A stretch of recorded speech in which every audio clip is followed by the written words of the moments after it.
இன்றைக்கி நம்ம பார்க்க போகிறது நால்பாமரா சோப் அண்டு நலங்கு மாவு சோப்பு. இந்த 2 சோப்பு தான். இந்த ரெண்டுமே எல்லாருமே யூஸ் பண்ணிக்கலாம். எக்ஸ்பெஷலி குழந்தைங்களுக்குன்னே தயாரித்தது. இதில் எந்த ஒரு கலப்படும் கிடையாது. இதில் எந்த ஒரு கலர்ஸ் அண்ட் ஃப்ராக்ரன்ஸ் எதுவுமே இருக்காது. நேச்சுரல் கலரில் தான் இருக்கும். ஃப்ராக்ரன்ஸ் பார்த்திங்கன்னா எசென்ஷியல் ஆயிலோட ஃப்ராக்ரன்ஸ் தான் நமக்கு இதில் வரும். இப்போ கமர்ஷியல் சோப்பில் இருக்கக்கூடிய அந்த மனம் இதில் இருக்காது. எசென்ஷியல் ஆயிலோட மனம் மட்டும்தான் இதில் இருக்கும்.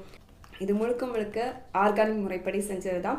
நால்பாமரா சோப்பில் பார்த்தீங்கன்னா அத்தி, அரசு, ஆள், இத்தி இதோட பட்டையும் அதோட சேர்த்து மரமஞ்சள், சந்தனம் இந்த மூலிகையினால் தயாரித்தது தான் நால்பாமரா சோப்.